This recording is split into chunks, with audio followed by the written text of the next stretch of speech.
বিসমিল্লাহির রহমানির রহিম। পরম করুণাময় আল্লাহ তাআলার নামে শুরু করছি।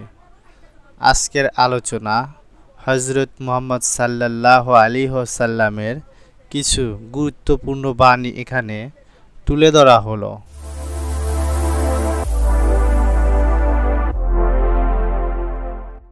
আমি প্রেরিত হয়েছি শিক্ষক হিসেবে। শিক্ষাদান করো এবং সহজ করে শিখাও।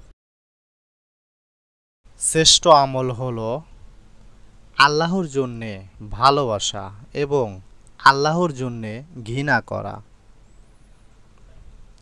যার মধ্যে আমানত নেই তার ঈমান নেই।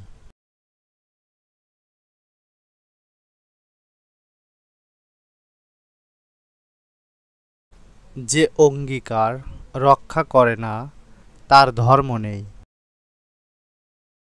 দুনিয়া মুমিনের জন্যে কারাগার আর কাফিরের জন্যে বেহেশত। দুনিয়াতে এমনভাবে জীবনযাপন করো যেন তুমি একজন গরিব কিংবা পথিক। নিজের জন্যে যা পছন্দ করো অন্যদের জন্যও তাই পছন্দ করবে, তবেই হতে পারবে মুমিন।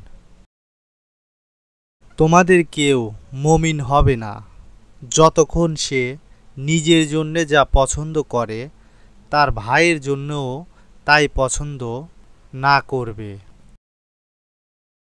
জ্ঞানীরা নবীদের উত্তরাধিকারী। জ্ঞানবান আর দুনিয়াদার সমান নয়। সবচেয়ে মন্দ লোক জ্ঞানীদের মধ্যে যারা মন্দ তারা, আর সবচেয়ে ভালো লোক জ্ঞানীদের মধ্যে যারা ভালো তারা।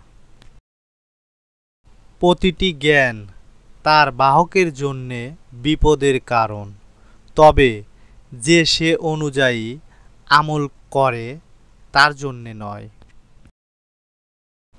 শেষ পর্যন্ত ভিডিওটি দেখার জন্য আপনাকে অনেক অনেক ধন্যবাদ।